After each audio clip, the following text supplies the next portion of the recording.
Matapos mapagtanto na hindi na siya basta nasa loob ng isang laro, nagsimulang pag-aralan ni Momonga ang bagong mundong kanyang kinaroroonan. Hindi pa rin niya alam kung paano siya napunta rito, ngunit isang bagay ang malinaw, ang lahat ng nasa Great Tomb of Nazarick ay tila naging tunay. Lalo niyang napansin na ang mga Gnisi ay hindi na sumusunod lamang sa kanilang orihinal na programa. Bawat isa ay may sariling emosyon, opinyon, at personalidad. Gayunpaman, iisa ang hindi nagbago, ang kanilang lubos na katapatan sa kanilang pinakamamahal na pinuno. Isa-isang nagtipon ang mga Floor Guardians upang makinig sa mga susunod na utos ni Momonga.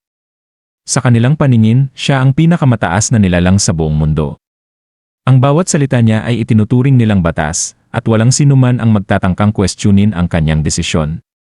Bagamat hindi niya ipinapakita, nag-aalala si Momonga. Alam niyang isa lamang siyang ordinaryong tao sa totoong buhay. Wala siyang karanasan sa pamumuno ng isang kaharian. Ngunit dahil naniniwala ang lahat na isa siyang henyo, napilitan siyang panatilihin ang imahe ng isang perpektong pinuno. Habang pinagmamasdan niya ang kanyang mga tagasunod, naisip niyang hindi niya maaaring sayangin ang pamana ng kanyang mga dating kasamahan. Ang Great Tomb of Nazarick ay bunga ng pinagsama-samang pagsisikap ng kanyang guild. Kaya ipinangako niyang poprotektahan ito sa anumang mangyari. Nagpasya siyang magsagawa ng masusing pagsusuri sa buong Nazarick. Siniguro niyang maayos ang bawat depensa at handa ang lahat sakaling may umatake. Kahit wala pa silang nakikitang kaaway, naniniwala siyang mas mabuting maging handa kaysa mabigla. Kasabay nito, gusto rin niyang malaman kung gaano kalakas ang kanyang katawan sa bagong mundong ito. Sinubukan niyang gamitin ang ilan sa kanyang mga spell at kakayahan. Laking gulat niya nang mapagtantong nananatili pa rin ang kanyang napakalawak na kapangyarihan bilang isang level 100 magic caster. Hindi lamang iyon. Napansin din niyang wala na siyang nararamdamang pagod, gutom, o takot tulad ng isang normal na tao. Bilang isang undead, tila unti-unti ring nawawala ang kanyang emosyon sa tuwing lumalakas ang kanyang nararamdaman. Sa bawat pagkakataong nakararanas siya ng matinding emosyon, kusa itong humuhupa, na para bang may puwersang pumipigil sa kanyang damdamin. Habang patuloy niyang sinusuri ang sitwasyon, isang mahalagang desisyon ang kanyang ginawa. Kailangan nilang malaman kung ano ang nasa labas ng Nazarick. Hindi sila maaaring manatiling nakakulong habang wala silang alam sa mundong kanilang ginagalawan. Ngunit hindi rin sila maaaring magpadalos-dalos.